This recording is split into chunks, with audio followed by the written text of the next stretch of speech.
In College Station, Texas, in a college course filmed by a student, a professor embarked on gender ideology and then was confronted by that student. Listen, watch. I just have a question because I'm not entirely sure this is legal to be teaching. Because according to our president, there's only two genders, and he said that he would be freezing agencies' funding programs that promote gender ideology. And this also very much goes against not only myself, but a lot of people's religious beliefs.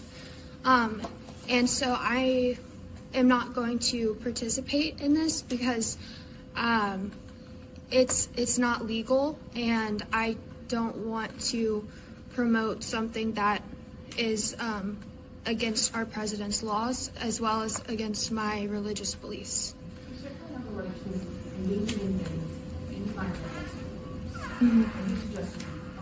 Yes. You are under in this conception that what I'm saying is That professor asked the student to leave the classroom after quoting executive authority of the President of the United States and the state law of Texas that what was being taught in that classroom is illegal. Texas A&M University put out a statement that reads as follows from the university president, Mark Welsh III. I learned this afternoon that key leaders in the College of Arts and Sciences approved plans to continue teaching course content that was not consistent with the course's published description. Governor Greg Abbott responded, "Good. Now fire the professor who acted contrary to Texas law." That student is referencing an executive order signed by the President of the United States, Donald J. Trump, on January 20th, 2025, reinforcing that there are two genders. Federal law, public institutions, state schools will reflect that biological reality and not the gender ideology that has grown, seeded, planted, blossomed over the last 5 years.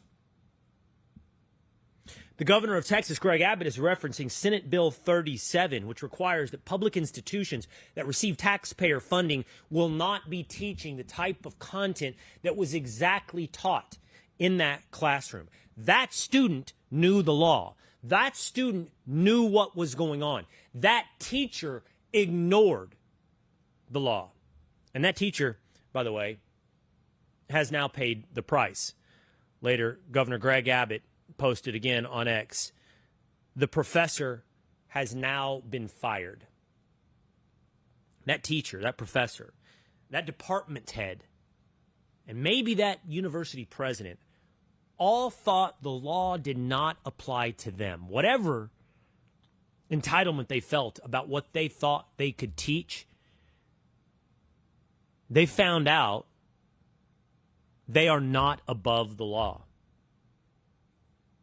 Good on that student, not only for knowing the law, but documenting what was happening in that classroom. And it is shocking that it was happening at Texas A&M, one of the last places you would actually think this type of thing to be happening. But if it's happening at Texas A&M, you can be rest assured it's happening in other places as well. These teachers, this ideology, and this course content is entrenched in our education system. In fact, it's entrenched in our society. And it thinks it has the moral high ground. It's going to take the rest of society to actually step up and go, no, you don't have the moral high ground. Nor do you have the entitlement, nor do you have the legal authority to be doing exactly what it is you're doing here today.